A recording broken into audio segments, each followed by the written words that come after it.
Let me bang, I man. do let you bang. Hey, Let me bang the game, man. I let you bang. I let you bang. Greetings, nerds and virgins. Go for Jeezy.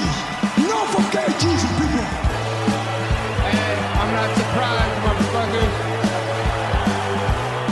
Ladies and gentlemen, it is time once again for your favorite mixed martial arts podcast. Recording out of Los Angeles, California, it's MMA Roasted with Adam Hunter. Who the fuck is that guy? Everybody, welcome to a brand new MMA Roasted Podcast. Me, Adam Hunter. I'm here with the legend, Sefo. My man, I had the honor of watching some of your fights last night. You know, you're such a nice guy and like very professional and you're just I always see you training people. You forget how much of a fucking animal you were. Oh my God. Your fights were outstanding. I don't even know if I talked about PFL first or your fights, but just first of all, the Mark Hunt fight, which I'm sure you get asked about the most. You took bombs. You took so many punches from Mark Hunt and just kept going forward and landed them. Was that one of your favorite fights? Hey, good to see you, brother. Good to see you, man. Good to see you. You know, the crazy thing about that fight was the game plan was I knew I was quicker than Mark. I knew power for power. We're pretty, in my opinion, we were pretty even. But the game was to make him miss and counter, right? But when Mark came out like a beast and started just throwing bombs, I was like, all right, we're doing it this way then. So we ended up being a slugfest. It was honestly amazing. Probably one of the best fights I've ever seen. It was amazing. The funny thing is I could hear my brother and my corners going, what are you doing? Keep your hands up. Stick to the game plan. No, yeah. It was already out the window. Oh, out the window. I mean, so many of your fights. I mean, first of all, congrats with the PFL, by the way. Thanks, brother. Appreciate it. Now, how are you feeling about the season, about the success? How are the ratings? Talk to me. Yeah, no, so far we haven't got the ratings back yet, but I mean, like last night was a great show. We had a couple of fights fall out, but all in all, I think the way the guys fought last night made up for for a couple of fights I was missing. We had 8 fights, 5 finishes. I think 4 of them were in the first round. So yeah, no, everybody showed up last night. I was pleased with the way the guys performed last night. Last week we had the featherweights and the heavy and the lightweights, and they also showed up, and so it was good to see that. A lot of upsets though, but it makes it for a good story for the second time around for the second part of the regular season. No, I love it. I think that the PFL is the most fair promotion because it's a tournament, and it doesn't matter how many followers you have. It doesn't matter how many some of these guys I can't even pronounce their names. That when I was working with the PFL, which I still am, but when I was working doing those videos, I'm trying to write jokes about some of these guys, and you got to go 9 pages deep into Google to find their favorite color or something or their favorite food. I'm it's hard to write a joke about these, but they're all from Dagestan, 13-0 with 13 stops. Right. It's crazy. It's crazy. But you guys, but it's fair though, which is great. Yeah, I mean, and that's the thing. Like you said, the season allows these guys to fight where they place in terms of how the outcome of the fight, should I say, whether it's a first round, second round, third round finish, or it's a decision, they'll earn those points, and those points sits them in the playoffs. And so, yeah, I mean, if you win, you're moving forward. If you lose, you're going home. And, what's crazy is that I talked to so many fighters that came over from the UFC. I think it was last year. A bunch of guys were just getting knocked out quickly because they were 6 points. I'm just gonna throw bombs, and then they were getting caught. And they learned quickly. All right, this is not the right strategy. It's sort of a different kind of fighting in a lot of ways. Well, yeah, you got to be aggressive, but at the same time, you got to be smart. You know what I mean? Yeah. It's more kind of like a Sugar Ray Leonard kind of fight. You know, it's very intelligent, really amazing in the ring. His IQ in the ring is amazing. So a lot of these guys, you know, obviously everything's got to balance out, because the faster you win, the more points you earn, the better you sit in the playoffs. And so, you know, I get it. You know, a lot of you guys want to go out there and get that 6 points, and which last night, you know, we had quite a few that won by submissions. Rory McDonald and Ray Cooper were two guys I thought they were going to come out swinging. But they were really smart in the way they attacked the fight, you know, and Ray didn't even throw one punch, ended up with a submission. That was and that, I mean, it was like an arm triangle from like what I Right. looked like the wrong From side. half guard. Yeah, because I'm watching with my buddy, and I'm like, oh, he's not going to get this. I'm like, it's at the wrong side. My buddy's a black belt, and he's like, Right. my friend said, yeah, but you don't understand, like, how strong these Hawaiians are, and guys like Ray Cooper, that submissions work when they're not supposed to work. Yeah, well, and that's the thing. Like, you know, when I was watching that, and I was like, yeah, it's rare you see, for example, Martin Hamlet. He ended up submitting, getting that arm triangle over Dan Spawn from the guard. Yeah. And, you know, I don't think I've ever seen that done before. And I was asking Kenny Florian, and Kenny was like, yeah, you know, it's possible when you got a guy that's strong like that, but it's rare because, you know, once they get that, you're either on the side and, you know. But, yeah, no, we ended up getting two of those last night. Ray from half guard and the other guy from full guard. So it was funny. Now, when you get guys like Anthony Pettis or Verdum, these big names, right? And I heard that Verdum got $1 million signing bonus. That's the word on the street. I don't know if that's true or not. But I've heard that everybody that we signed from, you know, those big names got $1 million bonus. Okay, all right, that makes sense. Okay, but when you get a guy like Pettis, right, and everyone's tuning in to see Pettis, right, and then he just loses to Clay Collard, right? Now, you as the president, are you thinking like, oh, well, this is good because it's making our guys look really good? Or are you thinking, oh, man, like if he doesn't make the playoffs, that's going to be a rating. People are not going to tune in to see Anthony Pettis, and the average person who knows him now that's going to kind of like a bad thing for you guys. Well, I mean, listen, once these guys going into the season, you know, and the final, obviously this year's 10, anything can happen. That's the thing with the fight game. It's like you could be the best of the best, and the night might not be yours. Mm-hmm. You know what I mean? You could be a average Joe Blow, and it's your night. You know, it's just one of those things where, listen, I when that match was, I knew that the striking department would be very kind of even. But I thought, you know, with Pettis' experience and his ground game, and that might have given him the little bit of an edge. But Clay Collard is one of these guys that can't be denied. Like he's when I made the phone call to him that Anthony Pettis was his opponent, he was screaming like and so happy about the opponent. Like he really wanted to fight Pettis. And so you know, and the lead up to it, he was so confident that he could beat him. You know what I mean? And so it's one of those things where, yeah, was it going to be a good fight? 100% I knew it was going to be a good fight. Was it going to be the outcome where it was up in the air? Yeah, I didn't know who was going to win that fight. You know what I mean? Yeah. Oh, the Bubba Jenkins one was that one because I'm friends with Bubba. I know Bubba for years. And he's always a guy that like I say he gets in his own way. He denies that, right? But he's a guy that like went to Penn State, was like ranked second in the country, got kicked off the wrestling team, came back, beat the guy that replaced him in the finals. Like he kind of needs that extra motivation. And when he told me he got divorced recently, I'm like, oh, dude, he's gonna win this fucking tournament. I'm like, he just got divorced, $1 million is in front of him, and he's fighting a guy like I'm like Bubba's a guy that like. You put like he's one of the to me he's like one of those guys that like trains hard, really hard, but then when the girls start watching practice, then he just starts beating everybody. Like he's just that guy.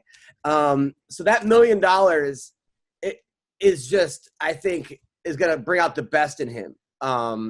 Were you surprised how bad he beat Lance Palmer? I was. I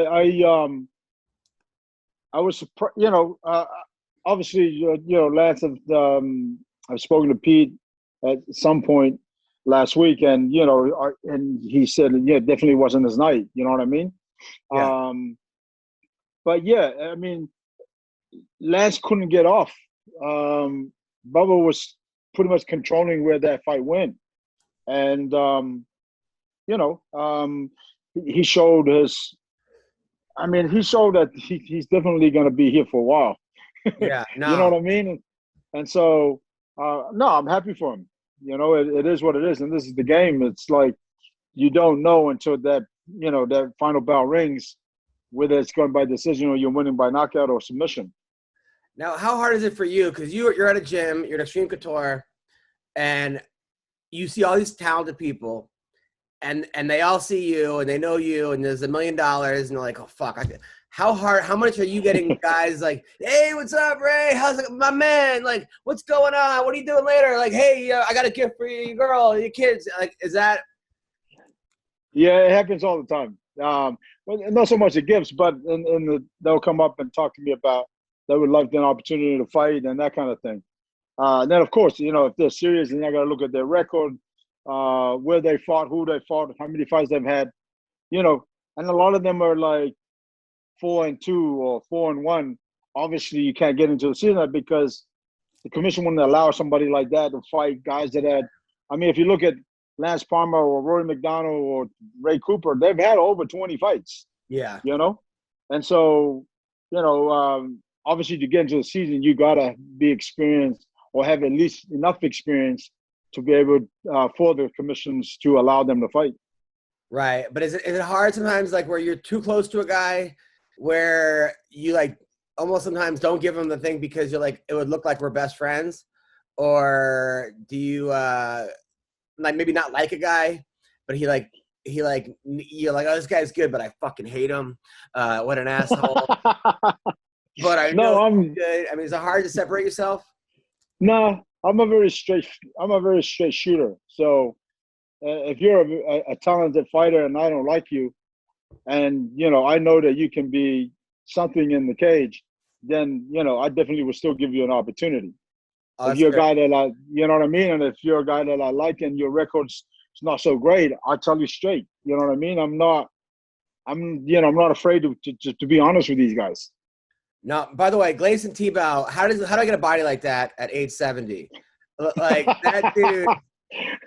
He's 70 already? I mean, they should have had random drug testing during the fight. Like they should have came. I'm just saying that guy looks huge. Holy that. I mean, that dude is whatever. Tested. Yeah, they get tested when they get here, and then they get tested again after the fight. Oh, good. Yeah, I remember last year a couple guys. One guy made the finals and like popped.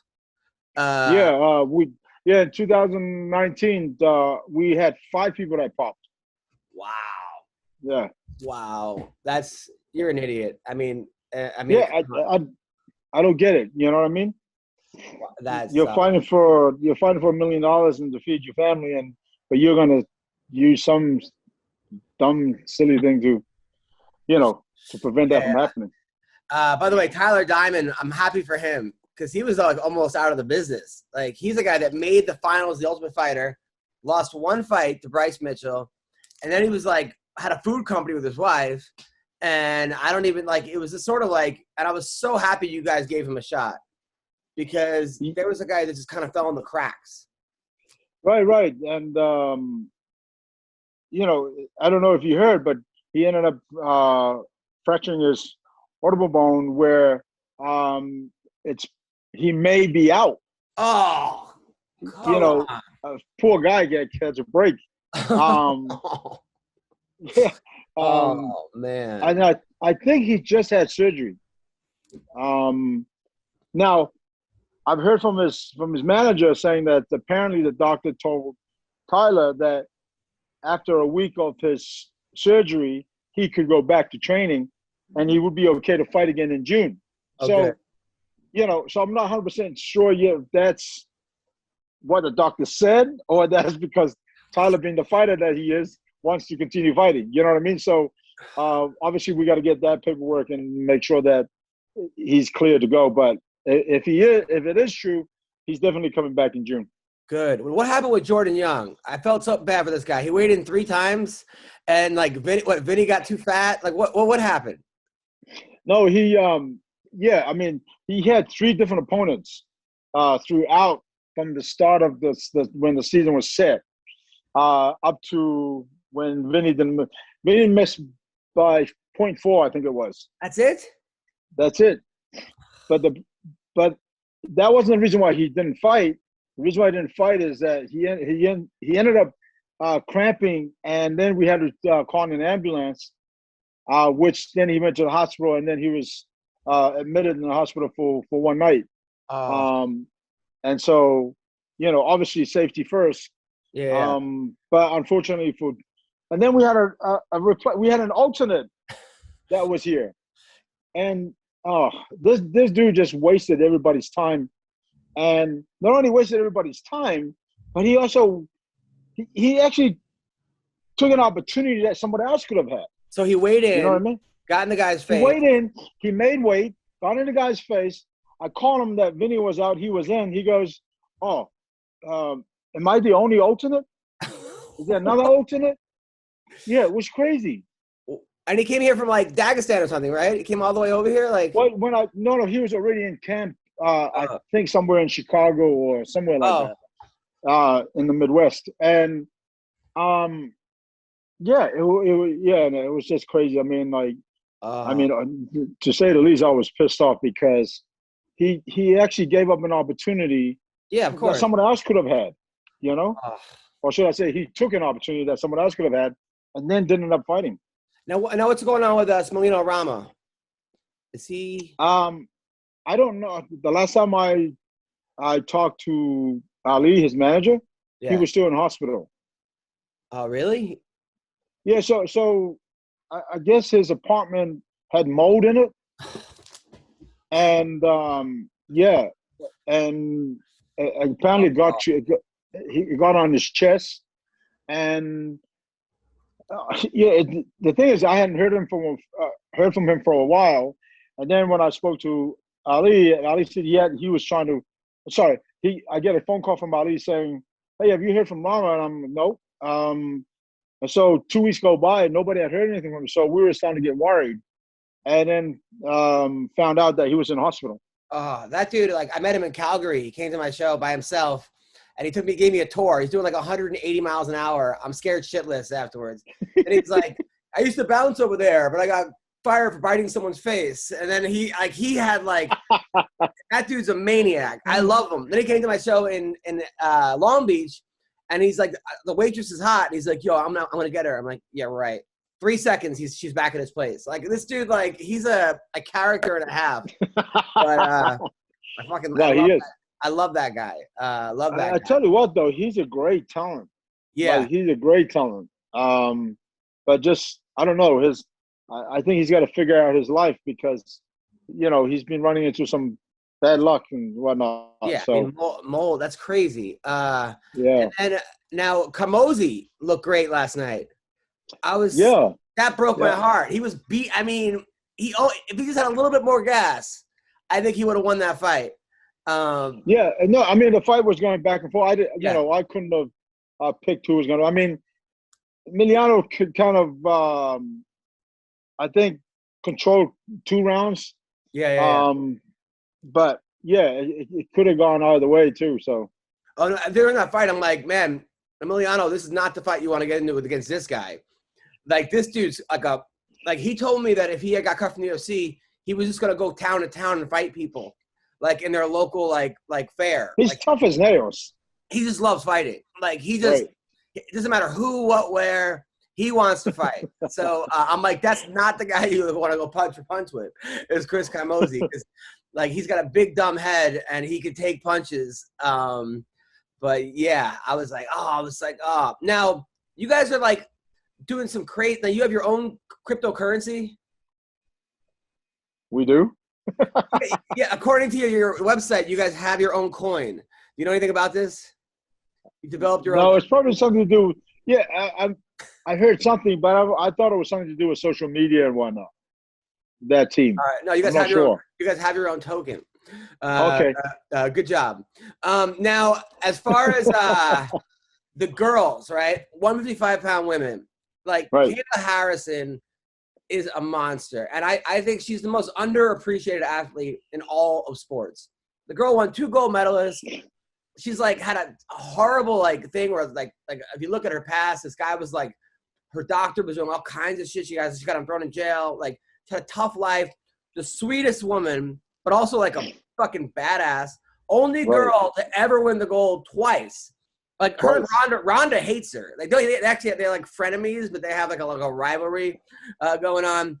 But Oh, really? Oh, there's like I didn't know that. they like each other, but they don't. Like anyway, but she just. I feel like you guys can't market her because she just murders everybody. I feel like she should be like, like one. Is it hard finding these girls that are 155?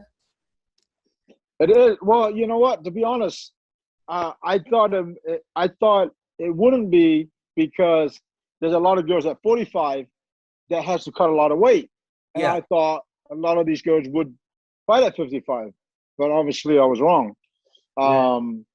There are some that's made that transition, but not as many as I thought it would be.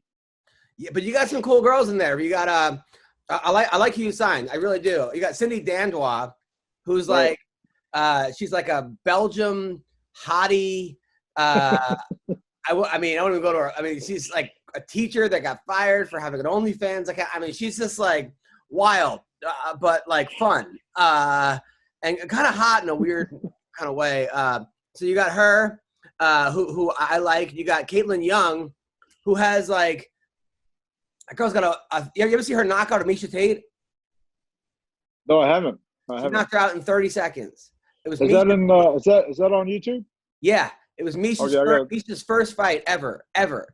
And Kayla head kicks her like straight, like dude, and good for Misha for like coming back and becoming Misha Tate. But yeah, but Caitlin Young's got like a crazy story. She's fought everybody. I mean everybody, and she spent time over in Bangkok, and she's cool. I like it. I mean, I like it. I just wish that now is the goal to have Clarissa Shields versus, and not the goal, but that would be like versus Kayla Harrison. That would be like the fight, right? Yeah, absolutely. I mean, like if you in a year or two with experience, obviously Clarissa would fit right now and in there. But at the moment, obviously for us, it's just getting a few fights, get a feet wet, be in the cage, feel comfortable in there, and then we'll go from there. Listen, if they end up in the final, they'll meet in the final. Yeah, because that would be huge. I mean, that would be like, because her boxing is outstanding, and she's a gold medalist, right? 2-time. Wow. The only boxer in the history of, I believe, in the history of U.S. boxing that's ever won 2 gold medalists, just like Kayla, and they both won the same year their golds. They both won the gold back to back. Wow, that's amazing. Yeah.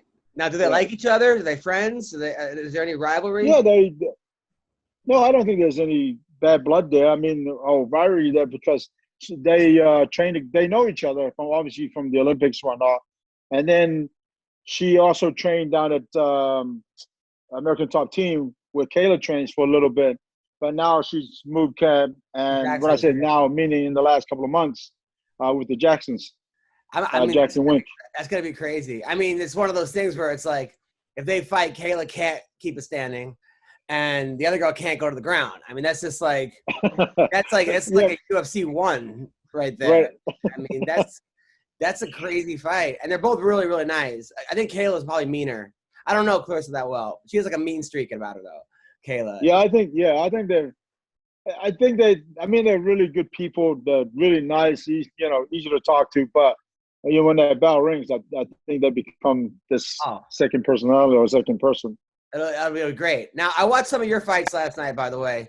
You fought everybody. I mean, you fought like Jerome LeBanner and this one, that one. your fight with Marvin Eastman was one of the funniest things I've ever seen, because it was in Vegas, and if people haven't watched it, you watch it on YouTube. So you heard him, and then he kind of went underneath the ropes, and the ref, like off the top rope, the ref stopped it. I don't know why the ref stopped it. I think he caught it, and then they just awarded you the win, and you were nice. You come over. And then he still wanted to fight you. He's like, fuck this. And normally when there's like a brawl after a fight, it gets separated. But you're just like, fuck it. And then just hit him. Knock him down again with a beautiful left hook. That was crazy. Yeah, listen, Adam, you know me. I'm a nice guy. But when you cross that line, I'm going to be one of the meanest people you meet. And listen, it wasn't like at the end. It wasn't Marvin's fault. I think the referee made a mistake, because in the rules. So when I first hurt Marvin, it's when I threw the right hand. Marvin stepped back. I followed it with a head kick, the left head kick. My foot catches Marvin in the eye like this, right? Yeah. So hence the reason why he was holding his eye. And the referees in the rules was, 1, let me finish him. Or 2, stop the fight. Meaning, if he jumped in there, the fight was over. But instead of doing either of those 2 things, he actually took Marvin to the neutral corner, told me to go to the other neutral corner, and called the doctor in, which is not in the rules. And right. So, and for me, once I hurt you, I'm coming to finish you. So I watched him walk to the center of the ring. I walked to the center of the ring. He called fight. I jumped in him. I hit him. And then bing, bing, bing, he falls back into the ropes. The referee calls the fight. And I think during the time when the process of him calling the doctor in and all that, I think he realized that, no, that probably wasn't what supposed to happen. So once I heard him, he stopped the fight. You know what I mean? Got it. And of course, now Marvin is pissed. And then I go over to Marvin to say, hey, good fight, blah, blah. And he's like, well, F that. That was BS, blah, blah, blah. I'm like, listen, we can ring the bell again if you want. Yeah. But, And right. so and he's like, yeah, let's go. So I stepped back, gave him the benefit of the doubt. He stepped in. I hit him with a 2-3, and down he went again. And then all hell broke loose. It was crazy. I mean, that was nuts. Did you get fined for that, or was there any kind of? Yeah, I did. I got fined for that. Oh man, and that was crazy. The Bob Sapp fight was crazy too, because this is when Bob Sapp was trying to win, and he was still like Bob Sapp, and I kind of felt bad for you because he just came at you like a cartoon character would, where he puts his head down, and it's hard to defend a guy like that, right? Because they're not conventional fighters. He's such a big guy though, I mean, I think he weighed in at like 370 when I fought him. I weighed in at 230. I got the fight in 5 days' notice. I was in Austria. Funny enough, I was in Austria. I just landed in Austria, and I get a phone call from K1 saying, "Hey, we really want you to fight Bob." And I'm like, "Yeah, cool, I'm in." They said, "I said when?" They said Saturday, and I landed in Austria on Monday. Oh my God. Yeah. And I'm like, oh, okay, well, give me to tomorrow. So, and the thing is, before I went to Austria, I had put myself through a camp, a nine-week camp, because I had broken my arm prior to that. And so after my arm healed, I put myself through a 9-week camp before I went away. Maybe I had a feeling that something would come up. And of course that. And so the next day they called. I said, I'm in. Flew there, and the fight happened. Now, Bob, the crazy thing about this is that, and I don't think I've told this to anybody. So, and Bob has this thing where at the press conference, he's grabbing people, and and of course K1 has allowed it. And listen, and also who says, he's a legend in the game. But he was pushed around at the press conference. And I called K1. I said, listen, tell Bob, I like Bob, but tell Bob, don't put his hands on me, because if he puts his hands on me, the fight's going to happen at the press conference. I promise. Because I don't play like that. So they called Bob, and of course, Bob didn't come to the press conference. Oh, wow. And so then when the fight happened, he was looking for any way possible to be disqualified. Yeah. And you know what I mean? But the officials were, they were adamant that there's no way that they didn't want that to happen. They wanted the fight to continue and not have somebody get disqualified. And of course, Bob was looking to get disqualified. And then eventually, I stopped him. No, that was awesome. I mean, it was awesome, but it was also like, I almost felt bad for you because I'm like, man, I don't know how anyone fights this guy, because you could tell he was just throwing crazy behind the head punches. He didn't know what he was doing. The crazy thing is when I was in that corner, and these freaking hammer fists was coming down and hitting me in the back of the head and everything, I'm like, okay, I got to fight my way out of here. You know what I mean? Yeah. And once that happened, then I was like, okay, I'm done playing now. Right. And then they have you against Hungwon Choi, who, I mean, this dude would look like 9 people on top of each other. The guy has He's another big guy. Pretty good chin, though, because you hit him with some bombs. Yeah. I was surprised. I mean, he's 7'2". He also weighed in, I think, 360 or something like that. But yeah, no, I hit him with freaking a lot of big shots, and I could see there's something happening, but he was just boom, boom, keep coming forward.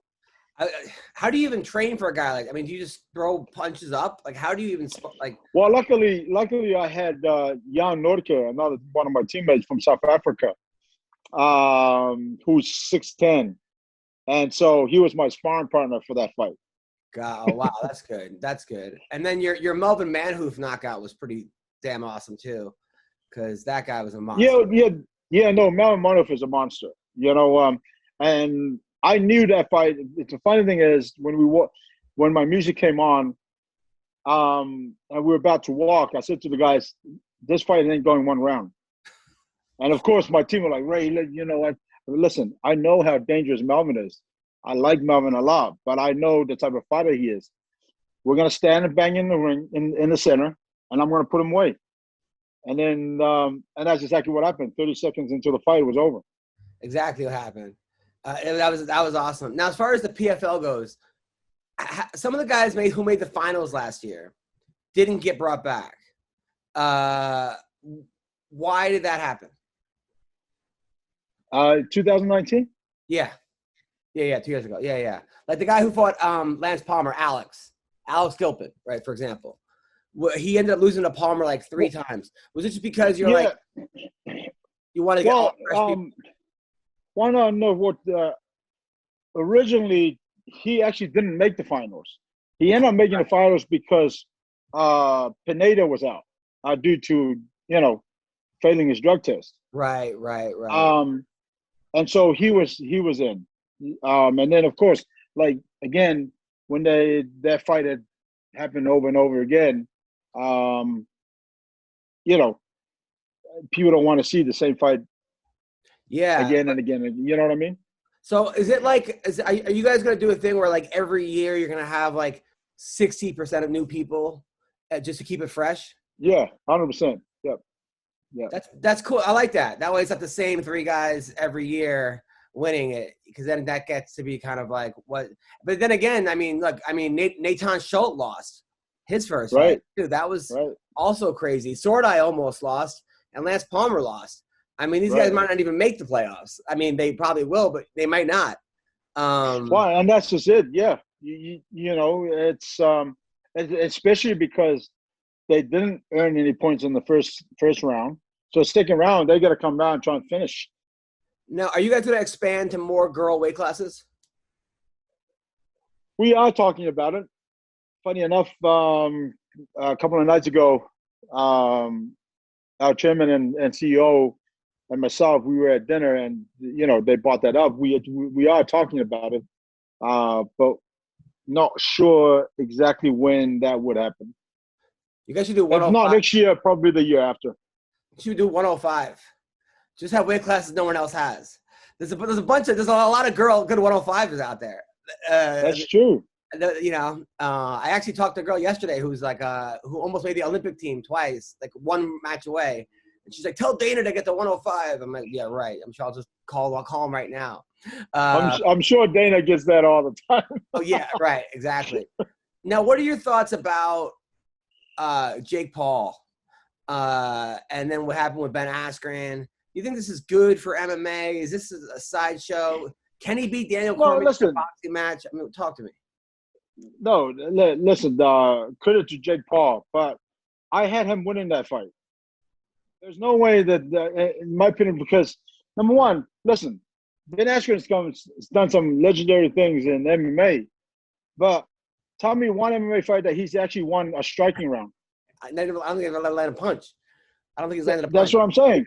So now you're putting up against a guy who has been training boxing, who has had boxing fights, who knows how to maneuver a little bit in the ring, and a guy that's MMA probably Hall of Famer or not, former world champion.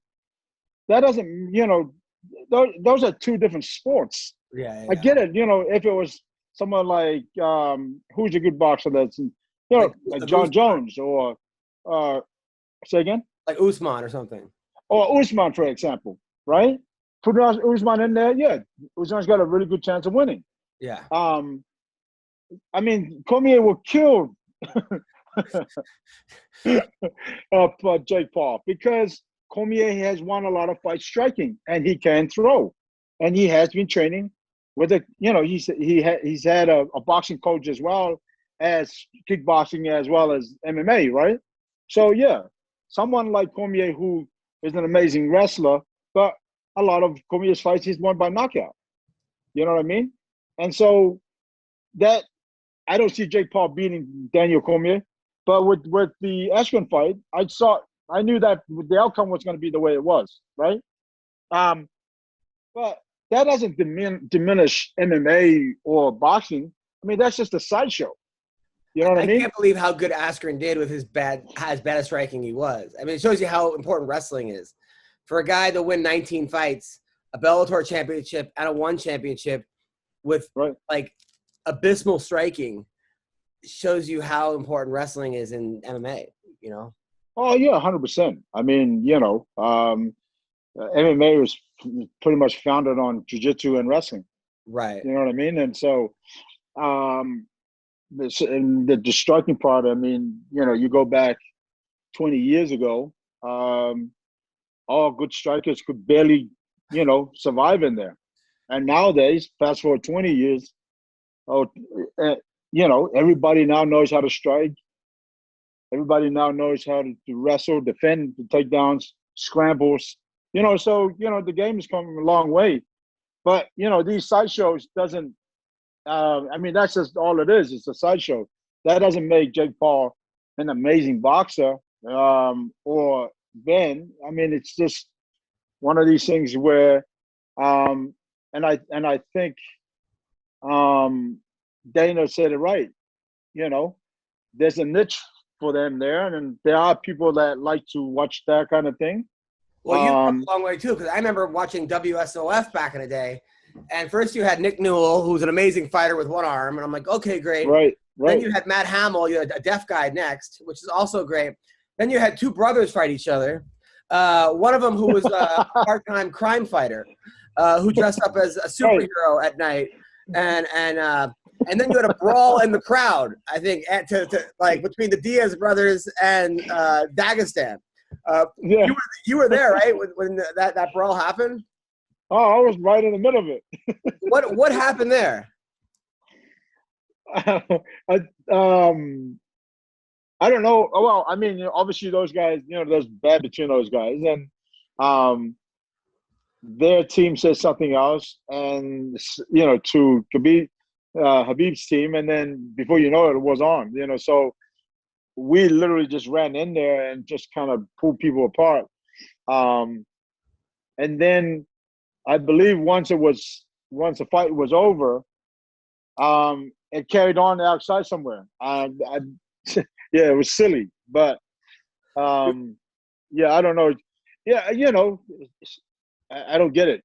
Were you tempted to start throwing bombs on people, or did anybody square up to you or anything? Oh, 100. No, nobody squared up, but 100%. If I got touched, then all hell would have broke loose. I remember actually my friend Tracy. It was like her first time ever attending an event. I think Joey Vegas took her. Joey Varner took her, and then all of a sudden there's like fights everywhere. And like she's like, "Is this how it is?" I'm like, "No, that's not normally how." No. Dagestan versus Stockton. I mean, that was crazy. That was crazy. Yeah, it was. So let's talk about the fights coming up next week, because next week, May 6th, PFL 3, 5:30 Pacific Eastern time, and then 9 o'clock Eastern time, which is awesome. So 6 days from now, it's Verdum versus Ferreira on that card. How's Verdum looking? Is he in shape? He looks in shape. Yeah, he looks in shape. I saw him a couple of days ago. Because when he's in shape, I think like he's another guy for $1 million. He's gonna take this very seriously. He's gonna, because he knows that he could win it. It's one thing when you're like, oh, it'd be good to show up, but a guy like Verdum, he could do some major damage in this one. I agree. I mean, he brings a wealth of experience.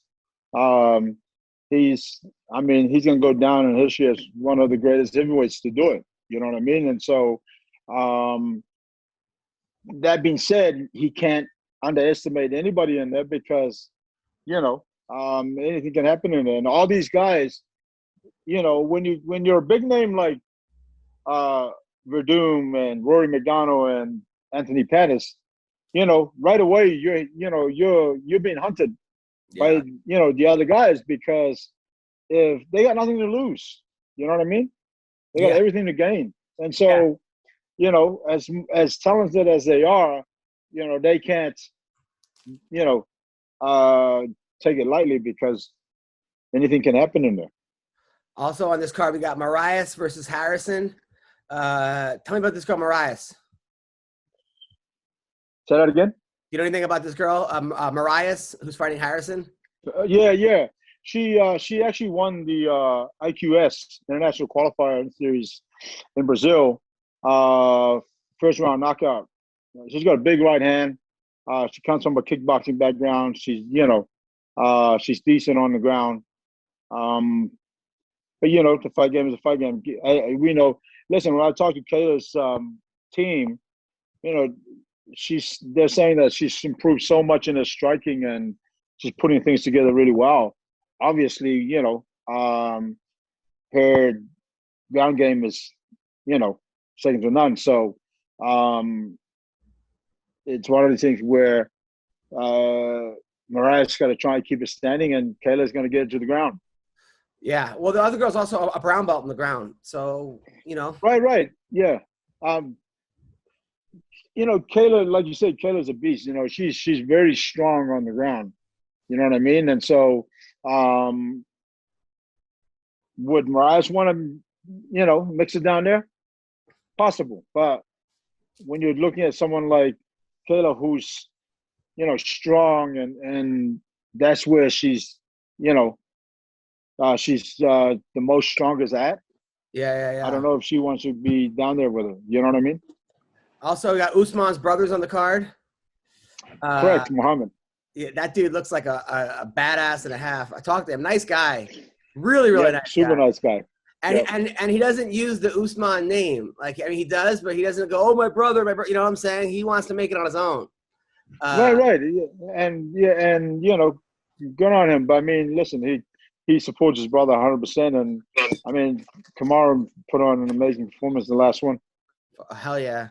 He's fighting Sales. And then my boy Fat Daddy is his name, right? Is that the guy's nickname? Willis?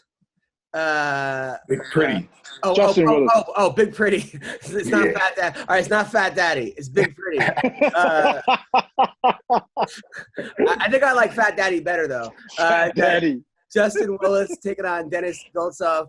By the way, we got Jordan Young with us, who we were talking about you, Jordan. Man, what's going on? What did you say to this guy at the weigh-in to make him? What did you tell this guy? Did you say did you pay him off, or did you bang his girl? What happened? I told him the steroids weren't going to help him. That's exactly what I said. You said that to him like at the weigh-in? That's what I said. First of all, I put my hand out. Go ahead, Ray. No.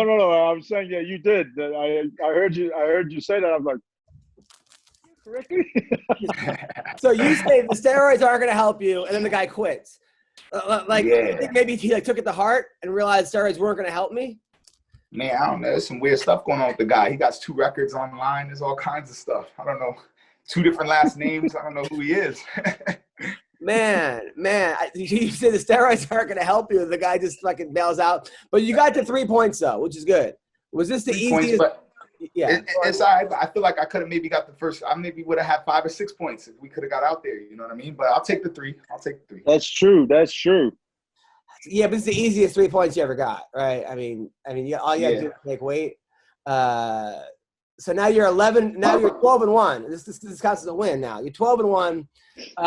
Now I've noticed that there's a change in Jordan, because when I met Jordan, he was a nice guy. He was like a bookworm. He wore a tie, and then all of a sudden, he still is a nice guy. Yeah, but then his Instagram, he's like got like 13 like naked chicks with him, and like, that's fucking, you got like Teslas, and you're wearing like these designer suits. Like what did you go into the coke selling game or something? Like what happened to you? Nah, I didn't do anything like that. I just I like nice things, and I started as I got more successful in my career, I started rewarding myself with those things. That's all. Hey, Jordan, remember when I said I was going to pay you your show and win? Yeah. But Ray has been driving like an '84 Buick. The guy was a world champion, and he never like. But you went crazy. Like Miami, you're just like. Was that like an image thing? And someone say, "Hey man, you gotta do like you gotta like lift it up the image and like make it," or that's just you. I like nice things, and if you gotta spoil yourself, Jordan, right? Uh-huh. I said you gotta spoil yourself. You work hard, so you gotta spoil yourself. Exactly. You spend all your money and you stay hungry, huh? I like it. Now I thought. Now look, you're 11-1. I thought Bellator was like not really giving you the props. They were keeping you on the undercard, and I was like, dude, this guy's murdering people. He's finishing everybody. He's beating good guys too. They weren't giving you cans. You were beating good guys. How surprised were you that the PFL called you? How did that happen? When my contract was up with Bellator, I fought out my last fight on my contract, and I sat down with Dan Lambert, the owner of American Top Team, and we had a good conversation. And PFL was something that we felt would fit me well, and I had a good conversation with them, and they put more interest in me than Bellator did after 8 fights. You know what I mean? So it was a no-brainer where I wanted to go. Also, I like the format there. You know what I mean? It's really everything is earned and not given, and that's key. Yeah, well, you're a hardworking guy, man, and you're obviously a great striker, great jiu-jitsu. You're training with the best guys over American Top Team. So who do you think? I mean, do you have a fight next? Who you fight next, and when? You got to ask Ray. I haven't got a chance to catch up with the brass yet. I don't know. Yeah, his next fight is going to be June 17th, I believe. Okay. Do we know against who? No, those matchups haven't been done yet. That just got. I mean, obviously, we just got done with the light heavyweights and the cruiserweights last night. So, was there anybody that you saw last night that really, sorry to interrupt, that really impressed you or surprised you? I thought there were some good fights last night. There were some good finishes. More finishes than I thought. There was a couple fights. I thought maybe that my bad, I got a call there. But I thought maybe that the Daniel Spawn and Martin Hamlet fight would go to decision. But he had a good finish, and he looked really strong out there. I think Cesar Ferreira looked good. And I was a little surprised by the Kamosi and Sorty fight. I thought there would be a finish there, and that one went to decision. So. Yeah, that was a great fight, though. Holy shit. Like I was telling Ray, I'm like, you do not want to go punch for punch with Kamosi. That dude, like, he's got, like, that's his thing. Were you surprised with Shoeface when he choked out Tom Lawler? Yeah, for sure. I thought that was going to happen, though. That didn't surprise me at all, I should say. I knew that fight was going to end up on the ground, and I knew that Shoeface would dominate once it got there. Well, that's your teammate, right? Yeah, absolutely. I've been training with Shoeface for the last 4 years. Have you guys talked about fighting each other in the finals if you have to? If it's the finals, it'd be, that wouldn't be too much of an issue, you know what I mean? Anything before that, we wouldn't favor, Yeah, I got it. How's your other boy looking, Poirier? Poirier is amazing. Poirier is the best in the world, and now he's slanging hot sauce like a madman, huh? Well, that's awesome. And then what happened with Colby at your gym? Are you and Colby still cool or no? Nah. Colby is he's a different kind of guy. We don't even give him any mention. All right, we're not giving a Colby mention. That's wow, not even mention. Got it. So now you're back now you're back in Florida? Yeah, I just got back in Florida around noon, so I'm just settling back in my house now. So how long were you in the PFL bubble for? 17 days. I went the whole 17 days, and it's not as bad as you think, Adam. If you take it as a business trip, then it's just business, you know what I mean? But if you go in there like it's jail, then it's gonna be like jail. Any women? There's some. You see some women moving around, but they're not for you though. They're not for you. So you're in Atlantic City. There's a lot of obviously prostitutes and like just kind of easier type of women, and they're not in quarantine, brother. Not in quarantine. Yeah. You're like, fuck that. I'm not giving because every girl, you're like, that could be $1 million loss right there. Yeah, $1 million loss. Exactly. That's what I used to work when I used to work cruise ships. I'm like, is this girl worth X amount of money that I'm going to lose if I get caught? Adam. Yes. When you're in quarantine with this kind of view, it's not bad at all. You know what I'm saying? That is nice. Look at you. Look at you. Now, how's Kayla Harrison look? She looks amazing. I got to catch up with her a couple times in the bubble because we overlapped, and I'm expecting her to repeat this year. Now, people are saying Kayla and Nunez is the fight. Eventually, it's going to happen. You watch them train a lot, right? No, I haven't caught any of their training sessions. I don't know if they do train together. That would be an interesting fight. I'm a big fan of both of them. I know that's the word that's supposed to tell you to teach. Everybody, they probably tell you at ATT when somebody asks, say that. Okay, but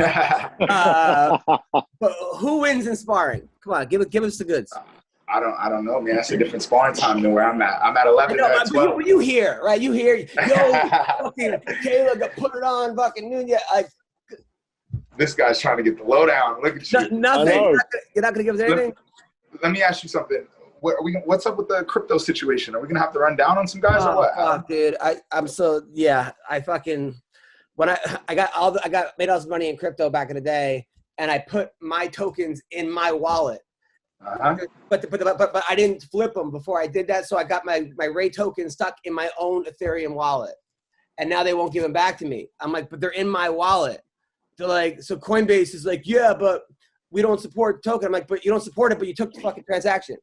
So why would you do that? They're like, okay, you know what? You're right. We'll give you the money back by spring. We'll give you tokens back. And I'm like, the thing went from 110 grand to like 20. It went from 10 cents to 110,000 down to 30. So I lost. So I've had my own. It's like I robbed myself basically. I'm like, they're in my wallet. Like, yeah. I read about this on Twitter, and it's a nightmare. It's a fucking nightmare. It's a nightmare. But thank you for bringing that up. I was in a good mood before. Hey, I was too till you brought up the little rivalries in ATT. Oh, sorry. Okay, fine. Flipped it back on you. That's good. Okay, good. All right, I like it. Now, Ray, did you hear about that guy that he had? I think something like yes, $10 million or $1 billion worth of coins or whatever, something like that, but he's forgot and lost his password. Yeah. He had $1 billion, but he had 10 chances to get his password, and he went through 9 already. So he has like one, Russian roulette. and then it's all gone if he gets it wrong again. Oh man, God, I don't know. But according to him, he's fine. He's like, I'm like, how much money do you have where you can afford to lose $1 billion? Right? So Ray, what was it about this guy that made you want to sign him? Who, the guy that made $1 billion? No, we're talking to you right now about Jordan Young. Well, I mean, when I got talking to Jordan, I mean, came across like a super intelligent guy, very smart. And I got to, meeting him and everything. So, his record speaks for itself and who he's fought. And I just felt like he was a perfect suit for the PFL. No, he is, man. And he's one of those guys that I'm like, fucking, what do I got to do to get like everyone? Like, I'm like, Bellator does that. They get these guys that are 8-0. The one guy they have who was a 4-time national champion, Joey, what is his name? Joey, the guy was a 4-time division champion, never lost. And he's like 13-0 in Bellator. And they still stick him on the fucking prelims, which you can't even find half the time. You have to know somebody who has a code to like fucking. It's like know somebody that knows somebody. There's a fucking captcha system, and you have to what's your first pet? And then you fill it in. And by the way, he's petting a woman right now. That's how fucking cool this guy is right now. That's the greatest dog in the world. Don't do that. I got the biggest Great Dane out here. Wow. Hey, but what I was gonna say is, the difference. Something that I like about the PFL as well is that unlike Bellator, even when you're on the prelims, that's prime time. ESPN Plus is a dream. Oh yeah, that's right. That's what the UFC's on right now, and that's perfect. Everyone has ESPN Plus. You're not even kidding. It's easier for me to find ESPN Plus than ESPN2. Like I had to yesterday, I had to look for ESPN2 on my TV, and ESPN Plus I know already because. Well, Adam, ESPN2 that's just underneath ESPN. I know. I'm also not the smartest guy. By the way, Ray, I actually wrote the Geico commercial for Randy. By the way. Oh, you did? Yeah, Nice. for Randy and Kenny, and I also wrote something for Wiz Khalifa. But yeah, how are you getting all these great Wiz Khalifa? You have who else? You have Ray Lewis. What's going on? Ray Lewis, Wiz Khalifa, Tony Robbins, Kevin Hart. I mean, the list goes on. Are you part of that Illuminati or something? That's what it sounds like. That's the name. How are you getting He just laughs at us, Adam. Yeah. Talk to me, right? Listen, that's all Don Davis's work. That's our chairman.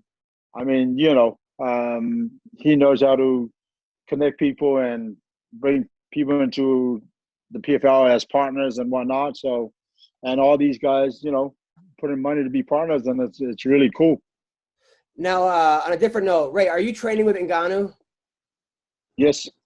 Do you hate your brain? You went from being like David Tua's sparring partner for how long to Francis Ngannou. Who hits harder, Tua or Ngannou? I mean, they both hit hard. I mean, they're both and they're both great guys. But listen, I mean, Ngannou, Francis is a big, strong guy who's fast for a big guy.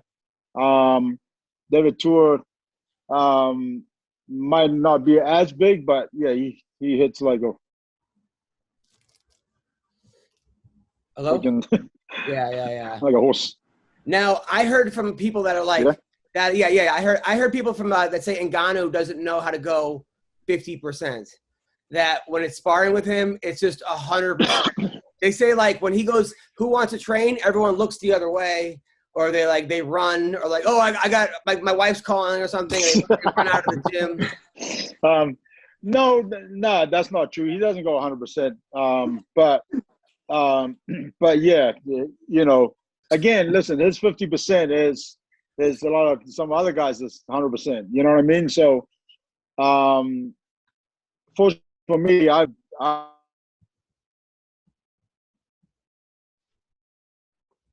Hello? We're freezing. Fuck. I want to hear. That's how hard this guy hits. He knocked out the Wi-Fi during the podcast. Can you guys hear me? Yeah, we can hear you. Oh, you can hear me. Oh, yeah. There you go. No, you're saying his 50% is what?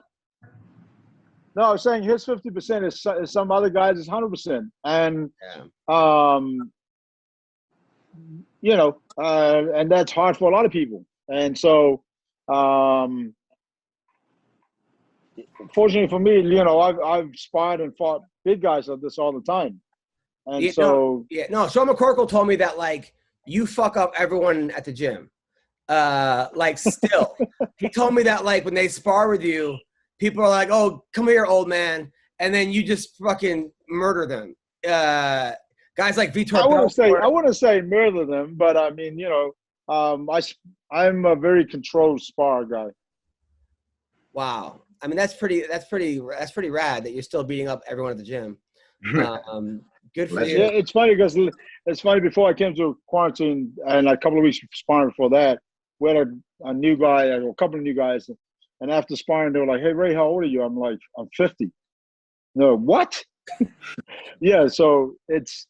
Listen, I mean, I love this. You know, I live, sleep, eat martial arts. You know what I mean, and so it keeps me grounded and leveled. You know what I mean? So, and allows me to do what I do every day. And man, I'm one of the, again, when they say, when you love what you do, it's not work. And that's exactly what I do. I love doing what I do. And like, plus Samoans don't age. Like, all right. I mean, have you ever seen an old Samoan? I've never seen, I mean, they come out of the womb like 37 pounds, but like they don't actually, Jordan, am I right? Have you ever seen? I haven't came across like too many Samoans, but they're saying that I can't recall an old one though. I'm telling you, it's different. So, all right. So listen, Jordan, you got 3 points. I know you 3 different guys fucking bailed on you. Vinny almost was there. He missed weight by 0.4 of a pound, and then had to go to the hospital. Right? That's right. Yes. Yeah, but why couldn't he go lay in the room and drink some water, start rehydrating that way? You know what I mean? Ooh. I mean, the thing was, he not only he cramped up, but he was having kidney failure. That's what I was told. And then when he went to the hospital, they admitted him there overnight. Is he well now? Yeah, he's well now. It's good to hear that. So they said that he can't do anything for the next week, but before he can do anything, he's got to go get blood work done before that. So I think he's going to get that done, and then I'll know 100% whether he's in or out. So Jordan, you win 3 more fights and you're a millionaire. No pressure, bro. No pressure, but you got 3 fights and you could win $1 million. 3 fights. That's right. 3 fights in the PFL, and he's a millionaire. That's awesome. Now, how many chicks are hitting you up from back in the day? Oh, you got one there? Got it. Okay, good. Stay with her, Jordan. She's good. She's good people. I'm just kidding, bro. No, I'm happy. I'm good at home. I got my 2 dogs right here. I'm chilling, bro. Good. Well, but good Miami's luck, a beautiful place, huh? I hope you win the $1 million, dude. I hope you win the $1 million. Yeah. Because you've been grinding for a while, man. You've been doing this for a while. I mean, how long have you been fighting for?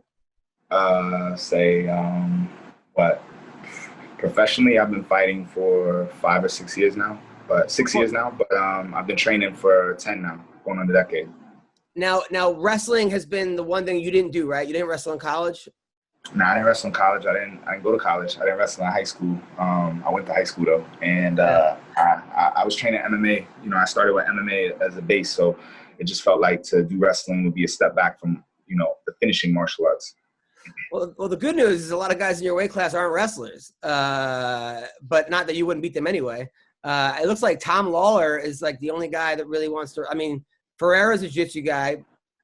Shoeface is a jiu-jitsu guy. Hamlet seems like he's a striker. Sword Eyes is a jiu-jitsu guy. Hamlet's a wrestler. Yeah, Hamlet's a Greco guy. He's going to try to put you down. Oh, he's the wrestler. Oh, he's the guy. Yeah. He's the guy that kept taking it. All right, so we got to get ready for that guy. But you got Mako to train you for that, right? Yeah, Mako Mondays. I'll be in there Monday, and I'm looking forward to it. Those are hectic Mondays. Yeah. All right, and then you got Tom Lawler's a wrestler. Spone's a karate guy. Kamozi's just a brawler. Nick Rorick is probably still sleeping from last night. No offense to him. Smilito Rama is fighting.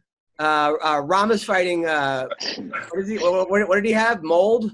And then Vinny Magalish. Vinny's a jiu-jitsu guy, obviously. So it looks like there's only like 2 wrestlers, and that's the one thing that that isn't your base. But I don't mind wrestlers. Wrestlers you saw what happened to Tom Lawler. He got submitted in the first. Yeah. That looks like easy 6 points. We don't want to act like that's a tough fight or something. You know what I mean? Adam, MMA today, you can't be just a wrestler. Yeah. I mean, You got to be a all-around mixed martial artist. And you also need the fuck out of these guys too. Like I've seen guys come in for double legs and just end up out cold because of your knees. So I like it. Well, people, everyone tune in. Thursday, May 6th, 5:30, 9 o'clock Eastern for PFL 3. It's on ESPN 2 as well as ESPN Plus. Jordan, thank you. Ray, thank you guys. I'm such a fan of both of you guys. I really appreciate you guys coming up. Man, I appreciate Thanks, you bro. I having me. appreciate it. Anytime. Take care, guys. All right. Take care.